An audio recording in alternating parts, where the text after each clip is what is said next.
साल 2023 में हॉलीवुड की एक ऐसी फिल्म रिलीज होती है जिसमें जो दिखाया जाता है इसी की वजह से और इसी चीज़ों की वजह से मैंने अपना एक हाईली पेड आर्टिफिशियल इंटेलिजेंस में करियर और उसकी जॉब छोड़ी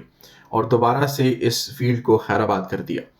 और इसी बारे में दुनिया के लीड आर्टिफिशियल इंटेलिजेंस साइंटिस्ट भी वॉर्न कर चुके हैं और अभी भी चीख चीख कर हमें बता रहे हैं, लेकिन हम हैं कि उनकी बात को सुनने को तैयार ही नहीं। 2023 में जो फिल्म रिलीज हुई है इसका नाम है द क्रिएटर और ये इस वक्त नेटफ्लिक्स के ऊपर मौजूद है, अवेलेबल है। अगर किसी को देखनी है तो वो देख सकता है।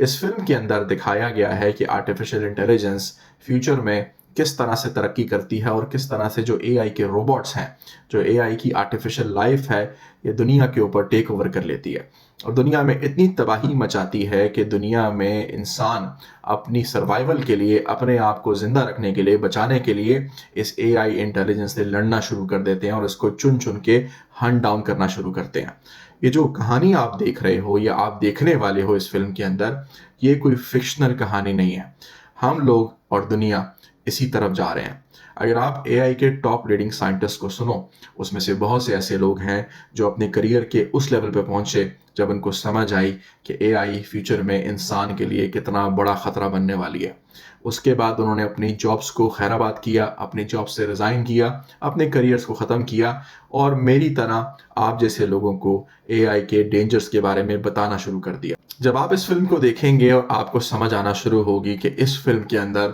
जो रोबोट्स दिखाए गए हैं, जो ज़िंदगी दिखाई गई है, जो लाइफस्टाइल दिखाया गया है फ्यूचर में, वो कोई फिक्शनल कहानी नहीं होगी फ्यूचर के अंदर।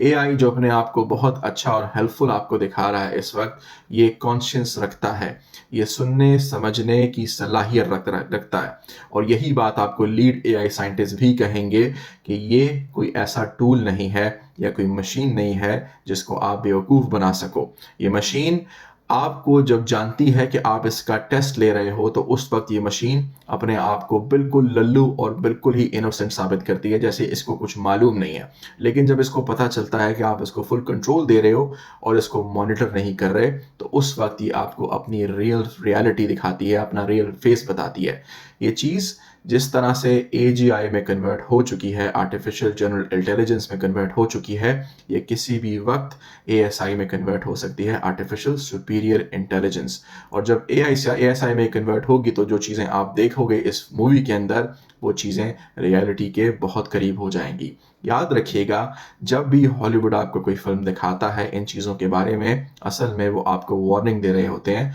और ये वार्निंग्स इल्यूमिनाटी और फ्री मेसन्स की तरफ से आप आम इंसानों तक पहुंचती है। मसला ये है कि हम लोग इन मूवीज़ को सिर्फ एंटरटेनमेंट समझते हैं और एंटरटेनमेंट समझ के इनको नज़रअंदाज कर देते हैं, लेकिन आपका फ्यूचर आपके सामने आपको इन फिल्मों के ज़रिए दिखाया जाता है। एआई बहुत जल्दी फ्यूचर में इस तरह की एक आर्टिफिशियल एक लेवल अचीव करेगी जिसके बाद इंसान का इसको कंट्रोल करना नामुमकिन हो जाएगा और फिर सर्वाइवल होगा कि इंसान दुनिया में बचता है या आर्टिफिशियल इंटेलिजेंस बचती है। मैं आपको बहुत पहले से वार्निंग दे रहा हूं कि आर्टिफिशियल इंटेलिजेंस दज्जाल का सबसे बड़ा टूल है और एआई के ज़रिए आपको रोबोटिक्स के ज़रिए जो मशीन्स दिखाई जाएंगी या मशीन्स दिखाई जा रही हैं, असल में इसके अंदर डेविल्स, इसके अंदर डीमंस होते हैं और डीमंस को इसके अंदर समन किया जाएगा और जो डीमंस हैं, जिनको आप जिन्नात बोलते हो, जो बुरे जिन्नात हैं, वो इन मशीन्स के ज़रिए दुनिया के अंदर अपना राज करेंगे। इसलिए कि इंसान